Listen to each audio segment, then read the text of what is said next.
ओम अखंडानंदसंबोधो वंदनादि यस्य जायते गोविंदं तमहं वंदे चिदानंदतनुं गुरुं शंकरं शंकराचार्यं केशवं बादरायणं सूत्रभाष्यकृतौ वंदे भगवन्तौ पुनः पुनः।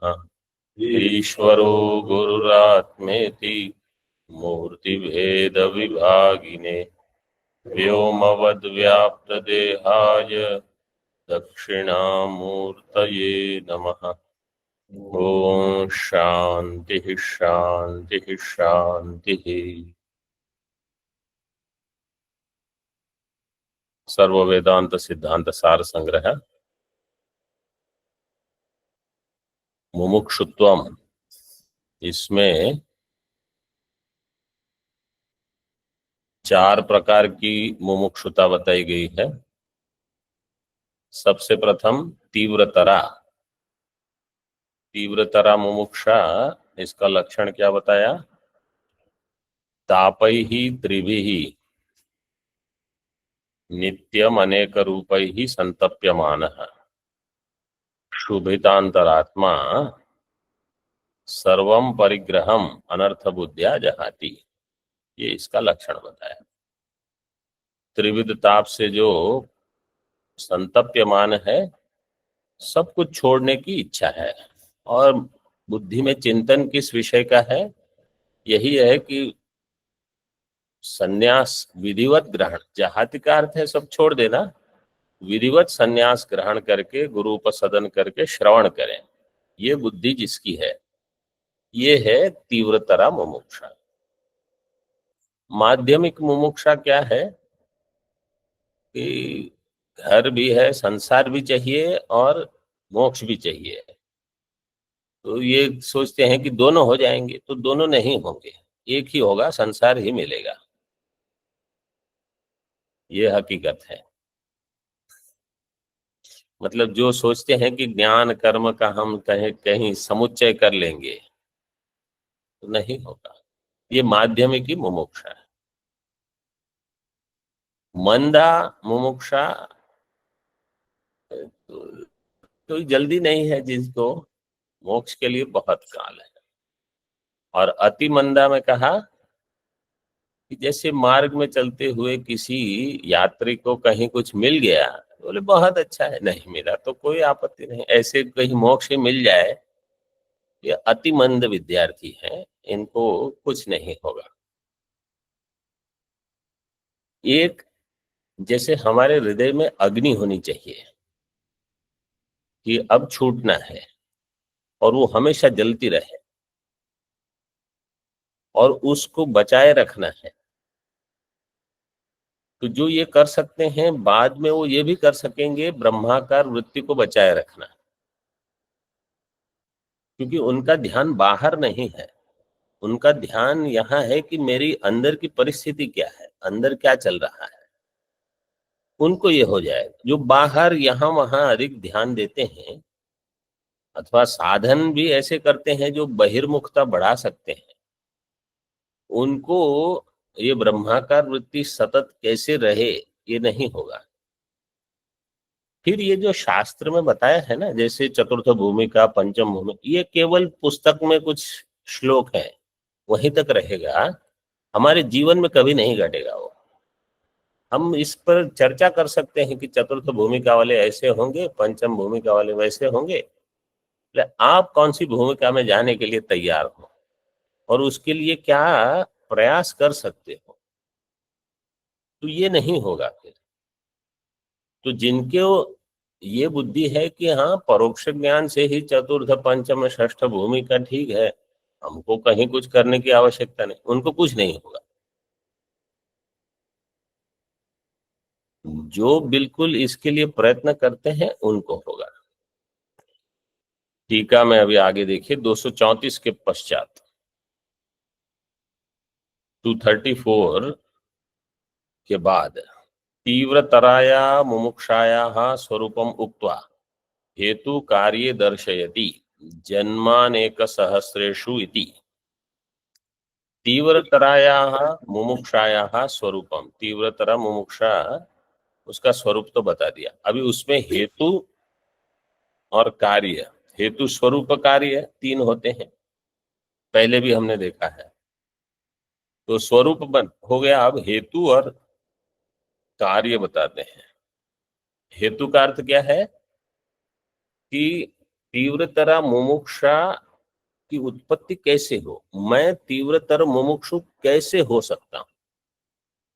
समझो माध्यमिक में है तो ऊपर कैसे उठे हम, अथवा कोई अभी सोच रहे हैं कि हम तो अभी मंद हैं तो मध्यम कैसे हो जाए, वो है हेतु। और कार्य, इसका फल क्या होगा। समझो तीव्रतरा मुमुक्षा आ गई तो क्या उसका लाभ क्या है, वो बताते हैं। जन्मानेक सहस्रेषु तपसाराधितेश्वरः तेन निःशेष निर्धूत हृदय स्थित कल्मषः।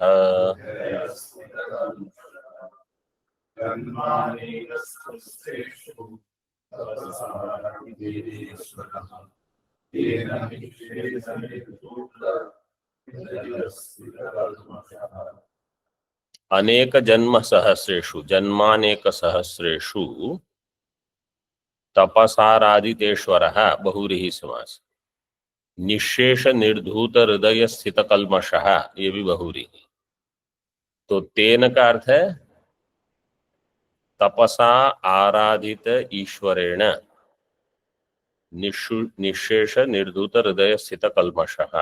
फिर आगे शास्त्रविद गुण दोषज्ञो भोग्य मात्रे विनिस्पृहः नित्यानित्य पदार्थज्ञो मुक्तिकामो दृढ़व्रतः।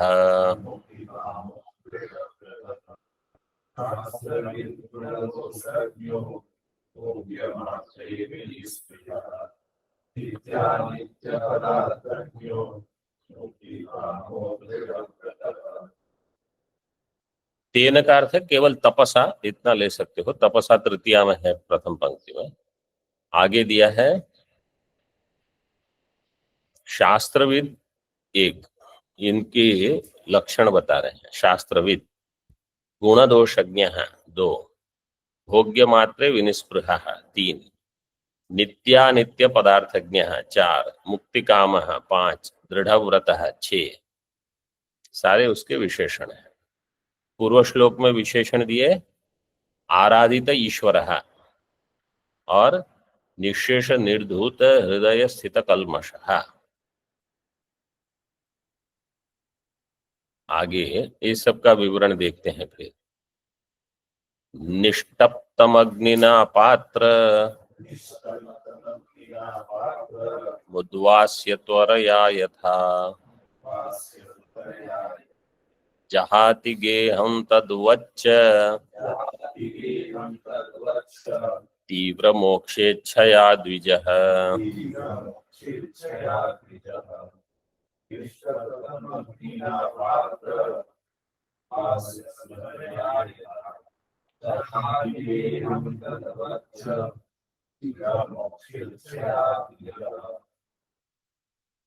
यथा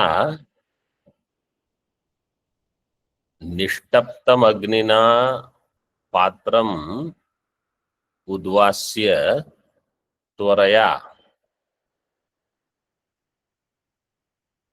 जहाति तथा द्विजः तीव्र मोक्षच्छया गेहम जहाति। ये दृष्टांत बिल्कुल विलक्षण है, सुंदर दृष्टांत दिया है। निष्टप्तम, निष्टप्त शब्द कैसे बनेगा, तप्त, निस्तप्त, वो त का हो गया अष्टुनाष्टु से। तो जब पहली बार शब्द देखते हैं तो ऐसा लगता है कुछ अलग ही शब्द है। निष्टप्त, नि उपसर्ग पूर्वक तप धातु से निष्ठा प्रत्यय करके निष्टप्त। कोई अगर पात्र है बिल्कुल गरम गरम है, ठीक है। और आपको कहा गया है इसको यहां से उठा के वहां ले जाओ, इतना गर्म है कि छूते ही सबसे पहले शरीर क्या करेगा, छोड़ देगा उसको।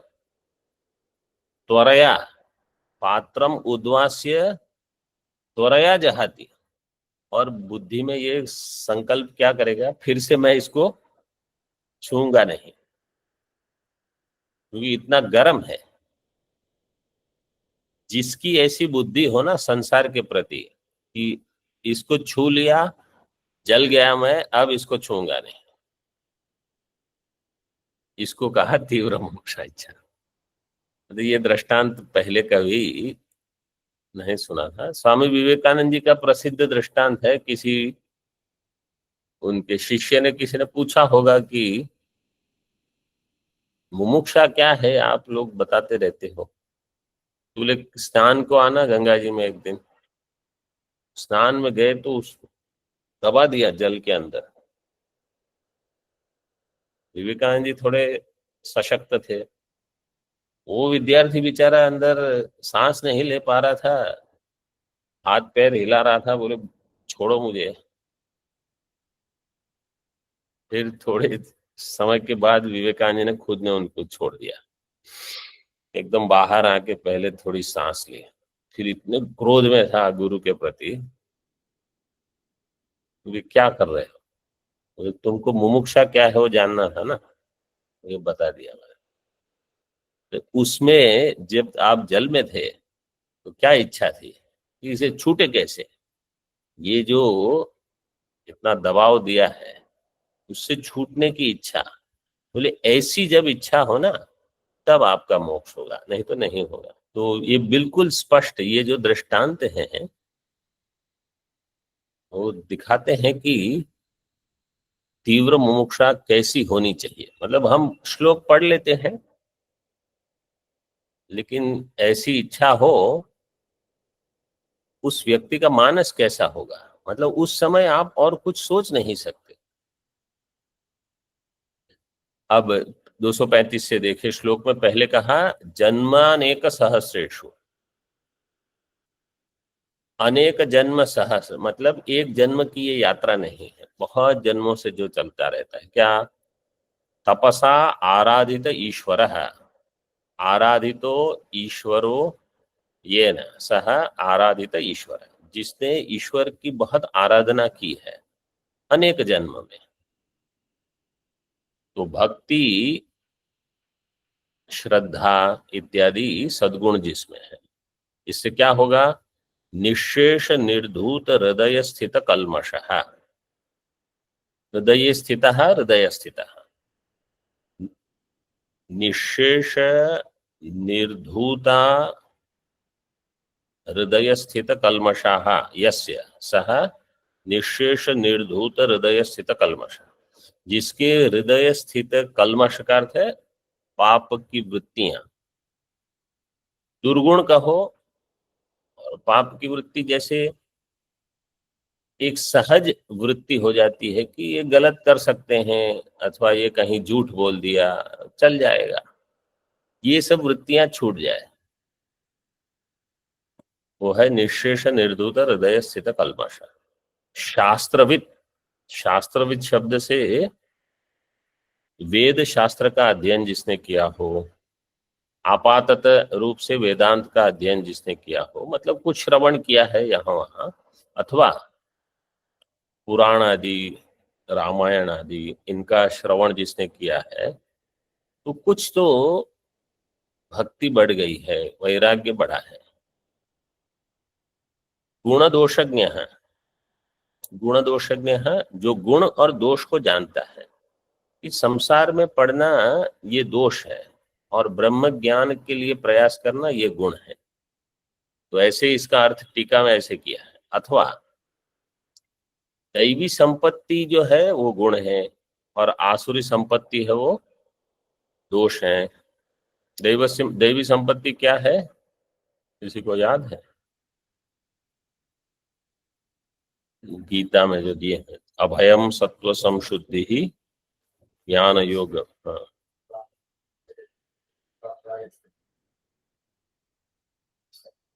अहिंसा सत्यम अक्रोधः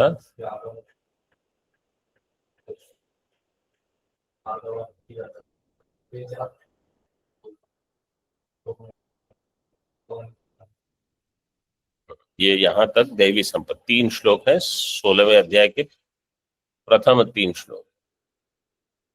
और आसुरी एक श्लोक में बता दी भगवान ने, दंभो दर्पो अभिमान।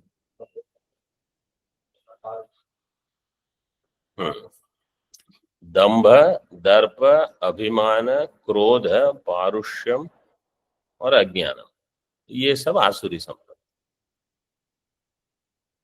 तो इसको जानने वाला कि अब गुण किसमें है, दैवी संपत्ति का अर्थ है गुण और आसुरी संपत्ति का अर्थ है दोष। तो अपने में जो ये गुण दोष देख सकता है, ये तीव्र मुमुक्ष के लिए आवश्यक है। भोग्य मात्र विनिस्पृहा, समस्त भोग में जिसकी स्पृहा नहीं है। अब ये बनना कठिन है, आरंभ में सबको हो जाए तो विलक्षण ही होंगे, लेकिन अगर अधिकतर भोग में विनिस्पृह है कोई, तो धीरे धीरे बाकी भी हो जाएगा।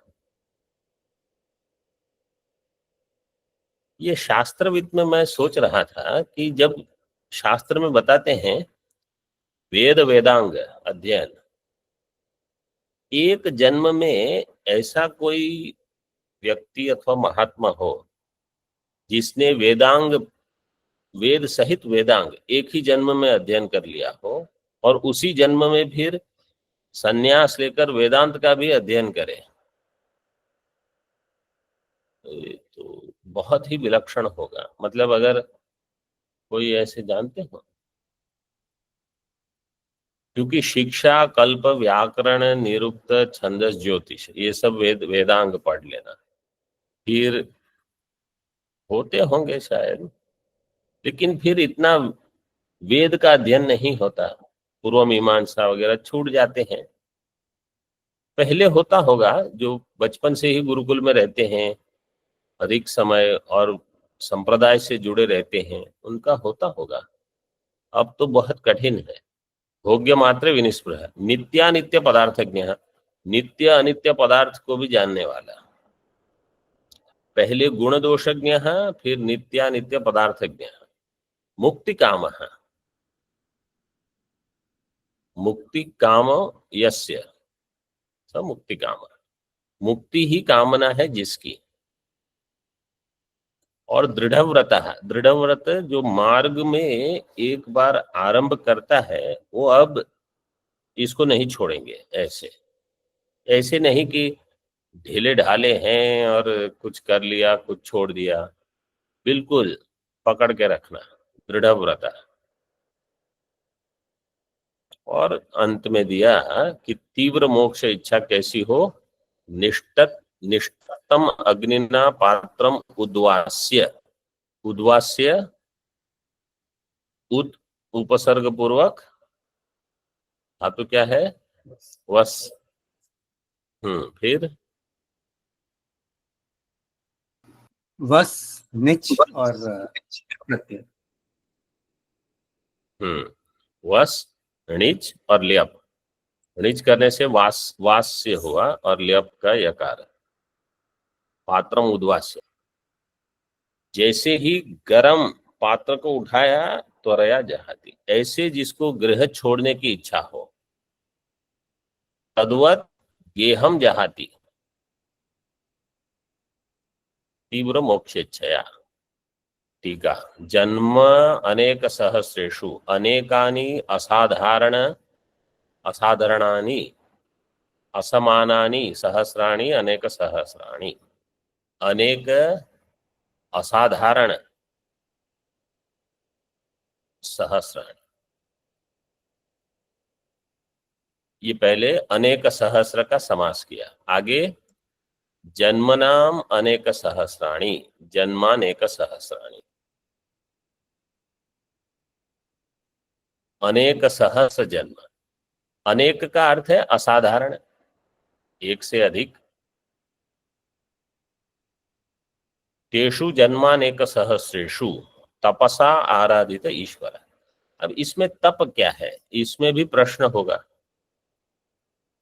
तो एक तो शारीरिक तप तो होते ही है कि देवद्विज गुरु प्राज्ञ पूजनम शौचमार्जवम ब्रह्मचर्यम ब्रह्मचर्यम अहिंसा च शारीरम तपोच्यते, ये शारीरिक तप है।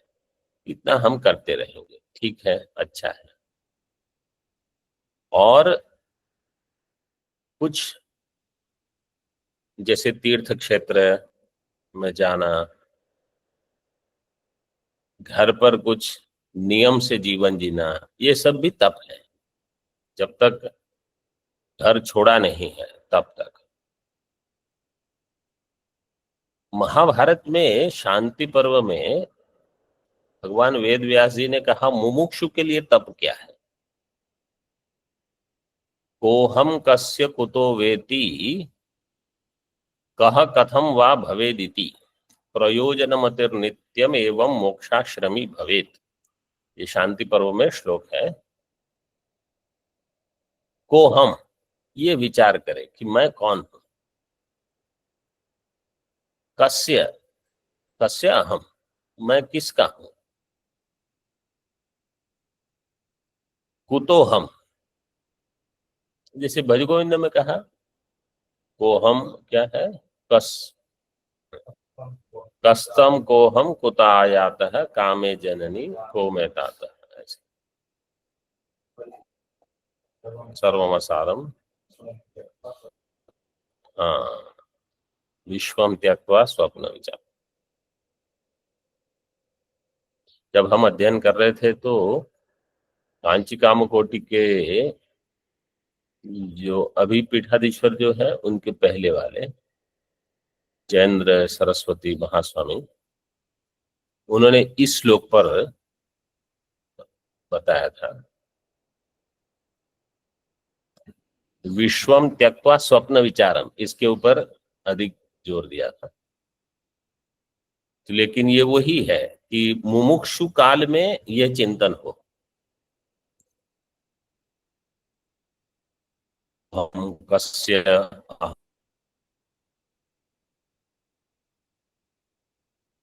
हम कुतो हम, कुतः कार्य मैं कहां से आएगा।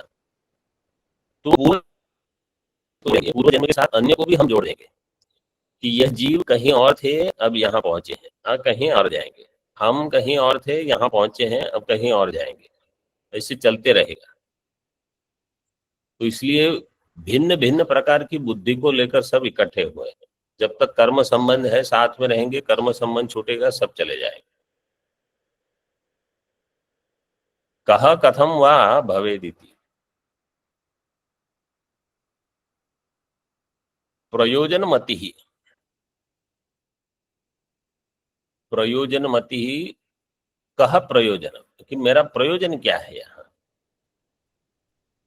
और प्रयोजन अगर मोक्ष है, इससे संसार से छूटना, तो सिद्ध कैसे होगा। इस प्रकार नित्य जो सोचता है वो मोक्षाश्रमी, वो मोक्ष आश्रम में प्रवेश करेगा, ऐसे उन्होंने कहा। और जो श्रवणादि संपन्न है, अच्छा एक तप ये बताया है, मनसश्चेन्द्रियाणाम च ऐकाग्र्यम परमम तप, तो ये भी एक तप है। गुरुकुलवास के समय तो अधिक इस पर जोर देना है, मन की एकाग्रता, इंद्रियों पर नियंत्रण इत्यादि। और जो श्रवणादि संपन्न है उनके लिए सुरेश्वराचार्य जी ने कहा अन्वय व्यतिरेकादि चिंतनम व तपो भवे। अन्वय व्यतिरेक चिंतन ही तप है। क्यों, अहम ब्रह्मास्मि वाक्यार्थ के लिए ये पर्याप्त है। ये पर्याप्त है मतलब त्वम पदार्थ शोधन के लिए तो अन्वय व्यतिरेक पर्याप्त है। अहम ब्रह्मेति वाक्यार्थ बोधायालम इदम यतः, ये द्वितीय पंक्ति। प्रथम पंक्ति है अन्वय व्यतिरेकादि चिंतनम व तपो भवेत। अहम ब्रह्मेति वाक्यार्थ बोधायालम इदम यतः, बोधाय अलम इदम यतः। अहम ब्रह्मास्मि वाक्यार्थ के लिए ये तप अधिक आवश्यक है, बजाय इसके कि आप अन्य अन्य तप करते रहो, वो ठीक है, लेकिन बुद्धि के स्तर पर जो तप होता है वो अधिक अंतरंग, पहले ही हमने विचार किया, अंतरंग बहिरंग, तो ये तप है। तो तपसा आराधित ईश्वर में ईश्वर प्रसन्न होंगे जब हम अधिक चिंतन करेंगे और ईश्वर के शरणागत हो जाते हैं। आराधितः पूजित ईश्वरो येन सह आराधित ईश्वर। तो ऐसे करते करते जीवन में ईश्वर का स्थान अधिक हो जाता है। जैसे समझो हम यहाँ रहते हैं, तो कभी ऐसी कोई बुद्धि में विपरीत भावना आ जाती है किसी भी विषय में, बोले अभिनव चंद्रेश्वर भगवान है, वही यहाँ के कर्ता धाता सब कुछ है, ये बुद्धि बनाए रखो तो सब ठीक हो जाएगा। आश्रम में जो रहते हैं उनको तो ये बुद्धि होनी ही चाहिए कि यहाँ जो भी हो रहा है उन्हीं की अनुमति से हो रहा है, तो ठीक हो गलत हो जो भी हो, वो जानते हैं क्या चाहिए क्या नहीं चाहिए। हमारी बुद्धि आज से 6 महीने 10 महीने 1 साल 2 साल तक का देख सकती है, सोच सकती है, वो उनका अलग है। तो ये जो शरणागति की भावना आती है ना, आप अन्य अन्य चिंतन छोड़ दोगे, शास्त्र चिंतन बढ़ा दोगे, क्योंकि अन्य चिंता नहीं रहेगी आपको। ये एक प्रसिद्ध श्लोक है, पंचदशी में उद्धृत किया है, यद भावी न तद भावी, भावी चेत न तद अन्यथा, इति चिंता विषग्नोयम बोधो भ्रम निवर्तक। यद अभावी न तद, जो नहीं होने वाला है वो नहीं होगा, और जो होना है वो होके रहेगा। तो इसलिए उस विषय में आपको चिंता क्यों करनी, आप शास्त्र चिंतन करो बस, इनका ये होगा उनका वो होगा। ये मुझे बताया गया, ये अष्टावक्र गीता का श्लोक है, पंचदशी में केवल उद्धृत किया है। तो ऐसी बुद्धि जिसकी हो जाए ना, समझ लो उसने ईश्वर की आराधना कर ली। ईश्वर की आराधना ये नहीं है कि कितना किलो जल चढ़ाया और कितना किलो दूध चढ़ाया। ईश्वर की आराधना ये है कि वहां शरणागत हम हो गए कि नहीं। सह आराधित ईश्वर तेन निशेष निर्धूत हृदय स्थित कल्मषो, हृदये स्थितम हृदय स्थितम तच्च कल्मषम, हृदय स्थित कल्मषम, हृदय में जो कल्मष है, तन निशेषेण निर्धूतम, यूं ही कंपने धातु से निष्ठा प्रत्यय करके निर्धूतम, ये न सह निशेष निर्धूत हृदय स्थित कल्मषः, जिसने हृदय स्थित कल्मष को प्रयत्न पूर्वक निकाला है। और शास्त्रविद, शास्त्रम, शास्त्र का अर्थ लिखा है वेद वेदांत शास्त्र, सपद वाक्य प्रमाणम वेत्ति। तो पद वाक्य प्रमाण का भी पहले ज्ञान होकर फिर वेद का अध्ययन, वेदांत का आपातत अध्ययन जिसने किया हो, वेदांत अथवा आप इतिहास पुराण भी ले सकते हो वहां, इति शास्त्रविद गुण दोषज्ञ है, और जो गुण दोष को भी जानता है, गुणश्च दोषश्च गुण दोषौ तौ जानाति इति गुण दोषज्ञ है। संसारेषु सर्व प्रपंचेषु अनित्येषु दोषः, आत्मज्ञानेन मोक्ष प्राप्तौ परम लाभः गुणः तज्ञः, ये है गुण दोष। तो दो प्रकार से, एक तो जैसे दैवी संपत्ति आसुर संपत्ति, इनके गुण दोष मतलब मुझ में क्या गुण हो सकते हैं वो देवी संपत्ति। उसमें क्या दोष है? ये आसुरी संपत्ति। अथवा संसार में सभी में दोष है। मांडुक्य में एक कारिका है, दुखम सर्वम अनुस्मृत्य काम भोगान निवर्तयेत। ये सब में दुख है, ऐसी कोई काम भोग नहीं है जहां दुख नहीं है। दुखम सर्वम अनुस्मृत्य काम भोगान निवर्तयेत। फिर अजं सर्वमनुस्मृत्य जातं नैव तु पश्यति।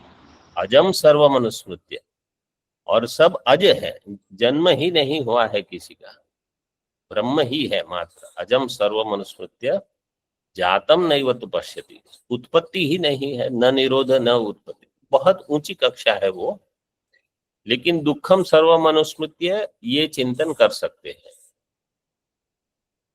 यह द्वैत प्रकरण में है, 40 के बाद होंगे। संसारेषु सर्व प्रपंचेषु अनित्येषु दोष है, और आत्मज्ञान से जो मोक्ष प्राप्ति है यही परम लाभ है, यही गुण है। तज्ञ अन्य में भी जब गुण दोष देखते हैं ना, तो जो आत्मज्ञान के लिए प्रयत्न करता है, आप समझ लो इनमें सब गुण है। मतलब क्योंकि वहां वो समर्पित है, प्रयत्न कर रहे हैं।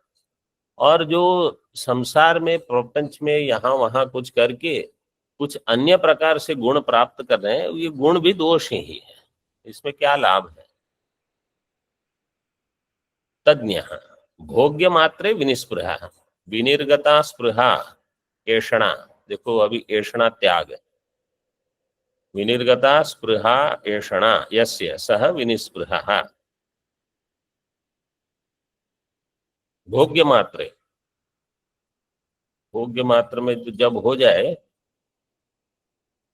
नित्यानित्य पदार्थज्ञ, नित्य पदार्थश्च अनित्य पदार्थश्च नित्यानित्य पदार्थौ तौ जानाति इति नित्यानित्य पदार्थज्ञ।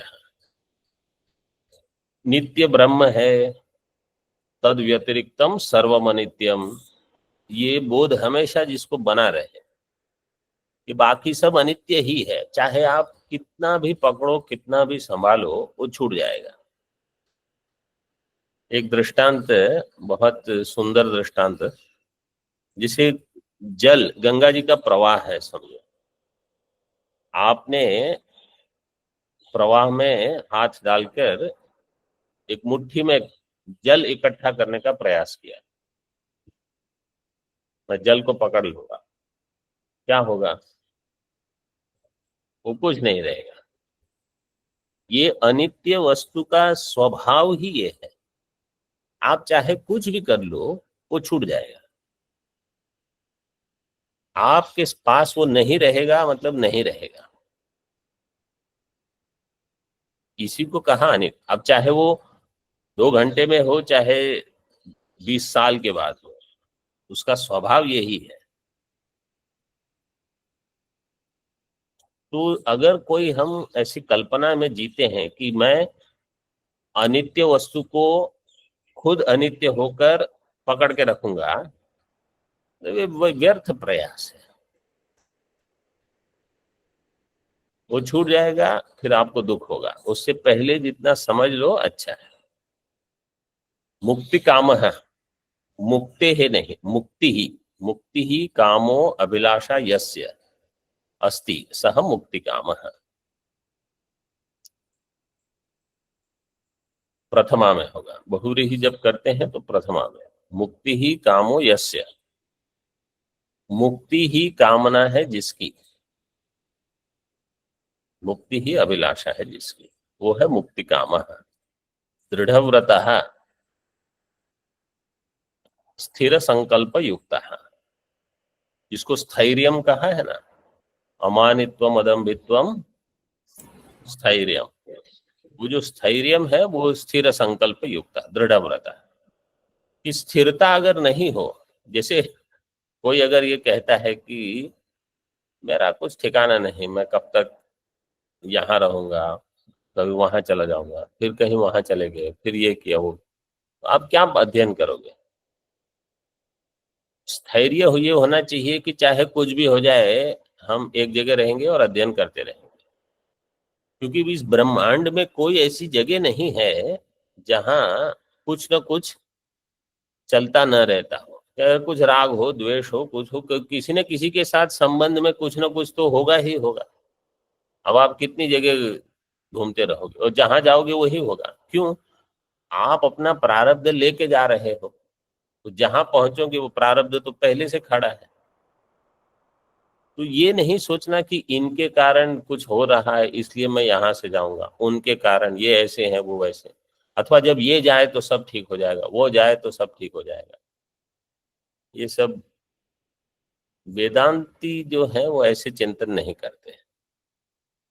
स्थिर संकल्प युक्तः सन अग्निना निष्तप्तम परितप्तम पात्रम उद्वास्य उद्धृत्य यथा त्वरया शीघ्रया जहाति तद्वद्विजः ब्राह्मणस् तीव्र मोक्षेच्छया गेहम गृहम जहाति परिव्राजको भवति इत्यर्थः। तो अग्निना निष्तप्तम परितप्तम पात्रम उद्वास्य, उठाकर तुरंत ही उसको छोड़ देता है। इस प्रकार द्विजः मतलब जिसने संस्कार वगैरह किए हैं, ब्राह्मण से यहाँ त्रैवर्णिक ले सकते हो। तीव्र मोक्षेच्छया गृहम जहाति, घर छोड़ देता है। परिव्राजको भवति स एव सद्यस्तरति संसृतिं गुर्वनुग्रहात् यस्तु तीव्र मुमुक्षुः स्यात् सजीवन्नेव मुच्यते। स एव सद्यस्तरति, अब ये जो तीव्र मुमुक्षा वाला है वही सद्यस्तरति किम संस्कृतिम तस्मात् गुरु अनुग्रहात्। ये देखो ये आकांक्षा से ऐसे अन्वय होता है, इनकी परस्पर पद की आकांक्षा है। तरति किम संस्कृतिम, कस्मात् ये आकांक्षा हुई तो गुरु अनुग्रहात्। ऐसे गुरु के अनुग्रह से, गुरु उपदेश दे, गुरु का अनुग्रह मतलब और कुछ नहीं है। गुरु उपदेश देंगे यही उनका अनुग्रह है। गुरु अवसर देते हैं कि आप अध्ययन करो, यही अनुग्रह है। और कुछ अनुग्रह की कल्पना यहाँ नहीं करनी। सद्य तरति, तीव्र मुमुक्षु है इसी जन्म में हो जाएगा उसका। यस्तु तीव्र मुमुक्षु स्यात् स जीवन एवं मुच्यते, जो तीव्र मुमुक्षु है वो उसकी जीवन मुक्ति हो जाएगी, मतलब इसी जन्म में। अच्छा, ये हो गया फल। पहले हेतु बता दिए, स्वरूप उसके पहले बताया, अब कार्य। हेतु स्वरूप कार्याणि ये हो गया तीव्र मुमुक्षु का। अन्य मुमुक्षु है उनके बारे में क्या है? जन्मांतरे मध्यमस्तु तदन्यस्तु युगांतरे चतुर्थ कल्प कोट्यां वा नैव बंधाद् विमुच्यते।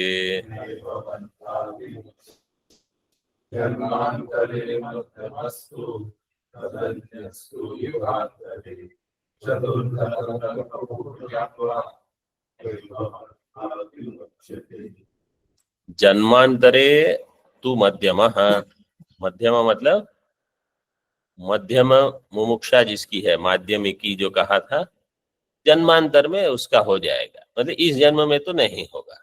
ये तो मतलब भाष्यकार ने सीधे ही बोल दिया कि अगर आप दूसरी श्रेणी वाले हो, अति मुमुक्षु में नहीं हो, वो जो आपका लोडन चल रहा है संसार और सन्यास दो के बीच में, तो समझो जन्मांतर में। जन्मांतर का अर्थ है इस जन्म में नहीं, दूसरे तीसरे चौथे पांच, चार पांच भी लग सकते हैं, 10-15 लग सकते हैं। इस जन्म को छोड़ दो।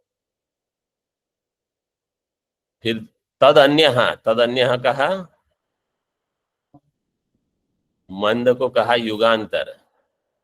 मतलब समझो कोई महात्मा आके आपको आशीर्वाद दे कि आपको सतयुग में मोक्ष हो जाएगा, तो आपको प्रसन्न होना है कि दुखी होना है? दुखी होना है कि ऐसे नहीं कि सतयुग में मेरा मोक्ष होगा तो क्या बढ़िया बात है, क्योंकि तब तक अभी हमको क्या यही करना है? मतलब अभी तो कलयुग का आरंभ हुआ है, तो कितने हजारों वर्ष बाकी है। तो यहाँ तो कह दिया कि जो मंद मुमुक्षा वाले हैं युगांतर में, जो कहते हैं कि अरे अभी तो समय है, अभी तो बहुत समय है मोक्ष के लिए, अभी तो बाद में करेंगे, अभी पहले ये कर लो, वो कर लो, कार्य कर लो, भोग कर लो, फिर बोले युगांतर है। अब ये सब भाष्यकार के वचन है, देखो। और जो चतुर्थ है, कौन? अति मंद है, उनको कहा कल्प कोटि में होगा या शायद न भी हो। कल्प कोट्याम वा नैव बंधाद विमुच्यते, शायद न भी मिले, क्योंकि वो तो रुक रहे हैं, वहां रुके हैं कि भाई मोक्ष अपने आप चल के मेरे पास अगर आ जाए तो मैं ले लूं, मैं तो नहीं करूंगा। तो बोले आप इस कल्प को तो छोड़ दो, और भी दो चार कल्प, पांच कल्प, उन्होंने तो कल्प कोटि ही लिख दिए हैं। मतलब कहने का प्रयोजन ये है कि जब तक बुद्धि में ये भाव नहीं बने कि मुझे इससे छूटना है, तब तक आप उसी श्रेणी में रहोगे। टीका में यस तीव्र मोक्षेच्छया गृहं त्यक्त्वा सर्वकर्म संन्यासं कृत्वा गुरुमुखात् वेदांत श्रवणम करोति संशय विपर्य प्रतिबंध निवृत्त्यर्थम। निवृत्त्यर्थ में दो त होने चाहिए कि एक? दो स्वामी। वहां एक और तकार छूट गया। निवृत्त्यर्थम मनन निधिध्यासनम अभ्यस्यति। तीव्र मोक्षेच्छया, तीव्र मोक्ष की इच्छा के द्वारा, गृहम त्यक्त्वा, घर का त्याग करके। गृहम त्यक्त्वा का अर्थ है अंतेवासी बन के रहना। हाँ, गृहम त्यक्त्वा का अर्थ यह है कि घर छोड़ के कहीं अन्य जगह रहना, वो घर ही हो गया, और क्या। गृहम त्यक्त्वा सर्वकर्म संन्यासम कृत्वा गुरुमुखात वेदांत श्रवणम करोति, गुरुमुख से वेदांत श्रवण करता है। इसलिए हेतु भी स्पष्ट है, संशय विपर्य प्रतिबंध की निवृत्ति के लिए। और फिर मनन निधिध्यासन की प्रक्रिया भी करते रहता है। चिंतन मतलब चलते रहता है जिनका। अभ्यस्यति च स एव गुरुअनुग्रहात् सद्यो। यह गुरु अनुग्रहात् का अर्थ नहीं दिया है, गुरु का अनुग्रह यही है, गुरुमुख से वेदांत श्रवण करना। गुरु ने जो शिष्यत्व ने स्वीकार किया है कि हम आपको अध्ययन कराएंगे, यही गुरु का अनुग्रह है। गुरु अनुग्रहात् सद्यो अंजसा संस्कृतिम तरति, इसी जन्म में संसार से पार हो जाता है। यस तीव्र मुमुक्षु स्यात् सतु जीवन एवं मुच्यते। जो तीव्र मुमुक्षु है वो जीवित अवस्था में ही मुक्त हो जाएगा, मतलब उसको ब्रह्म ज्ञान जीते जी हो जाएगा कि मैं ब्रह्म हूं और मैं ये देह नहीं हूं, मनुष्य नहीं हूं, व्यक्ति नहीं हूं, ये जगत मिथ्या है, ये बोध बना रहेगा उसको। यो मध्यमो यस्य माध्यमिकी मुमुक्षा स जन्मांतरे विमुच्यते। जो माध्यमिक मुमुक्षा वाले हैं, जन्मांतर में उनका हो जाएगा मोक्ष। तदन्यो यस्य मंदा मुमुक्षा सतु युगांतरे अन्यस्मिन युगे बंधात विमुच्यते। वो सतयुग वाले हैं, कोई मतलब इसके लिए प्रतीक्षा करते हैं, जब सतयुग आएगा तभी हम मोक्ष के लिए प्रयास करेंगे। उतना कोई रोकने की जरूरत नहीं है, आप अभी से प्रयास करो। चतुर्थस्तु यस्याति मंदा मुमुक्षा सकल्प कोट्याम बंधात विमुच्यते वा नैव मुच्यते। कल्प कोटि के बाद बंध से मुक्त होगा अथवा नहीं भी हो। ऐसे नीचे कोष्ठ में मुमुक्षा का पूरा तारतम्य दे दिया है। तीव्रतरा मुमुक्षा उसका लक्षण है विवेकादि संपन्न सन्यासी भक्त है। लक्षण मतलब जो मुमुक्षु है उसका लक्षण दिया है। और मुक्ति का फल है अस्मिन् जन्मनि जीवन मुक्त है। माध्यमिकी मुमुक्षा संसार संन्यास मध्य लोडनम यस्य, संसार और संन्यास के बीच में जो झूमते रहते हैं कि चाहे थोड़ा ये भी हो थोड़ा वो हो जाए, उनका जन्मांतर में मोक्ष होगा अगले जन्म में। ऐसे मंदा मुमुक्षा भोगान कर्मान त्यक्तुम असमर्थः, ये उसका लक्षण है। मंद मुमुक्षु कौन होंगे? जो भोग और कर्म को छोड़ नहीं सकते। और दीर्घ सूत्री मतलब अभी तो बहुत समय है, हो जाएगा, कल से शुरू कर, अगले ये चातुर्मास अभी पूरा होना, अगले चातुर्मास के बाद ये दीर्घ सूत्री। युगांतरे मोक्ष, उनको इस युग में मोक्ष नहीं होगा।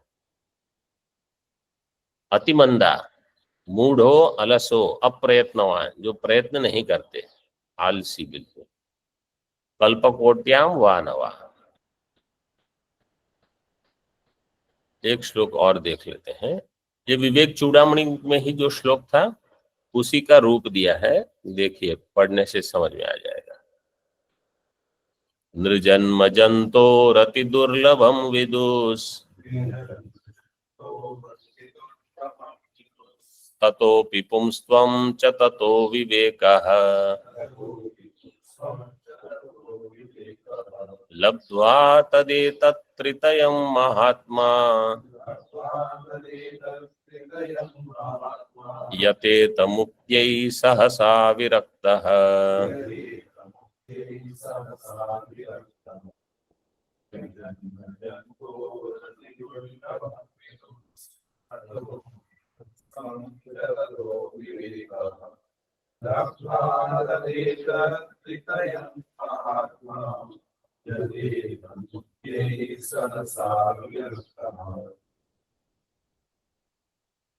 वहां दिया है लब्ध्वा कथंचिन्नर जन्म दुर्लभम तथापि पुंस्त्वं श्रुति पारदर्शनम। तो यहाँ भी वैसे ही दिया है।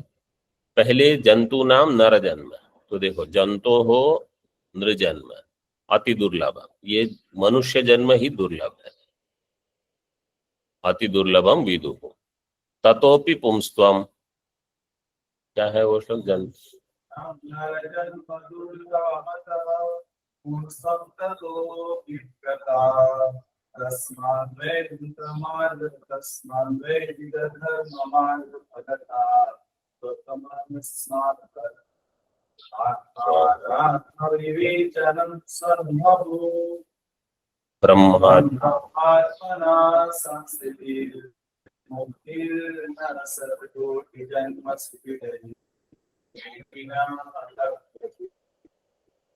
उत्तीर्णो शतकोटि, उत्तीर्णो शतकोटि, उत्तीर्ण। तो पुंस्त्वम पहले मनुष्य जन्म, फिर उसमें पुंस्त्वम। अभी पुंस्त्वम के ऊपर पहले हमने थोड़ा विचार किया था। सामान्यतः तो शरीर रूप से पुंस्त्व हो, ये हो जाता है।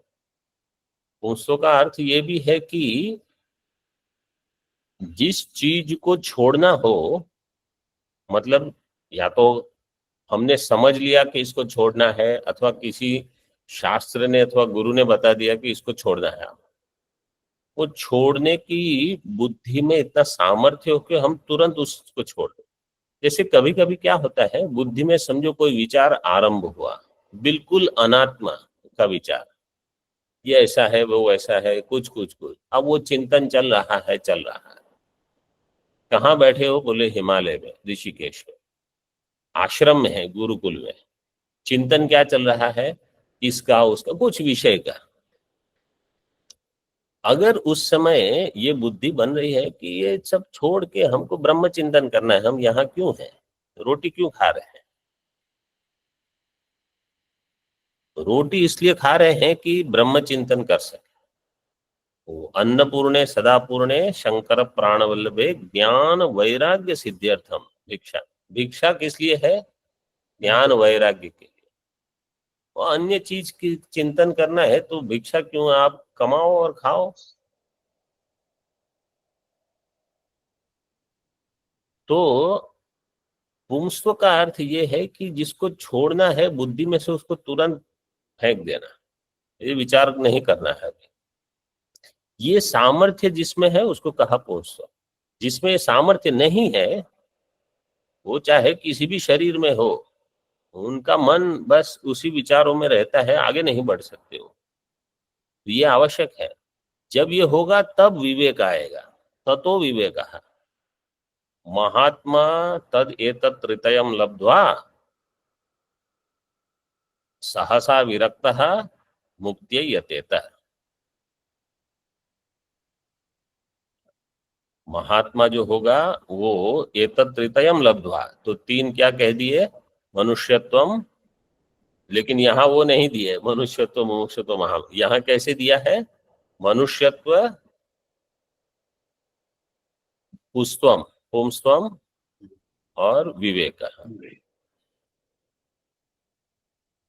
ये अथवा मनुष्यत्व मुमुक्षुत्व महापुरुष संशय, ये तो प्रसिद्ध ही है। तो ये त्रितयम लब्ध्वा विरक्त है, विरक्त होकर मुक्त्यै सहसा यतेत, शीघ्र मुक्ति के लिए प्रयत्न करें। टीका में देख लीजिए, वेदांत वेदिनो जंतो हो नृजन्म मनुष्य जन्माति दुर्लभम विदुः। ततोपि पुंस्व, वेदांत वेदिन मतलब वो भविष्य में होगा, अभी तो वेदांत नहीं जानता वो, भविष्यत वृत्त्या वो उसकी संज्ञा होगी। जंतोर नृजन्म मनुष्य जन्म अति दुर्लभम विदुः। ततोपि पुंस्वम दुर्लभम च ततो विवेक आत्मानात्म विवेको दुर्लभो अस्ति। तदेतत् त्रितयम, आत्मानात्म विवेक भी दुर्लभ है, क्योंकि वो चिंतन साधारण मनुष्य क्या सोचते रहता है, अनात्म अनात्म चिंतन, अनात्म अनात्म विवेक। आत्मा अनात्म विवेक बहुत कम लोग करते हैं, इसलिए दुर्लभ है। तदेतत् त्रितयम मनुष्यत्वम पुंस्त्वम विवेकम, ये तीन है दिए, मनुष्यत्व पुंस्व और विवेकम लब्ध्वा महात्मा सहसा शीघ्रम ही विरक्तो भूत्वा मुक्त्यै यतेत भगीरथ प्रयत्नम कुर्यात्। बहुत मेहनत करनी पड़ेगी। कोई सोचते हैं कि हमको ही इतनी मेहनत, बाकी सबको तो आराम से सब हो जाता है। आराम से किसी को कुछ नहीं मिलता। वो तो जो विद्वान बने हैं उनको पूछो, विद्वान एवं जानाति विद्वत जन परिश्रम, ऐसे बताते हैं। वो विद्वान ही जानते हैं कि ये कैसे विद्वान बने हैं, क्योंकि वो खुद उससे गुजर चुके हैं, दिन रात एक करके पढ़ते हैं, तब होता है।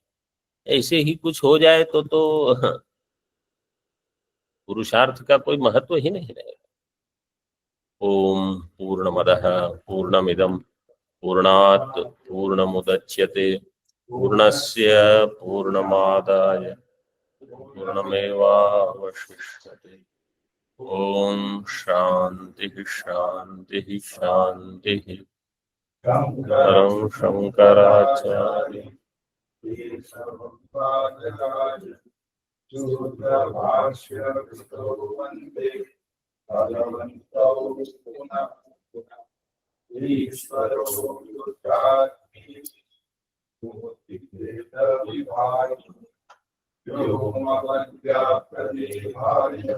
दक्षिणामूर्तये नमः।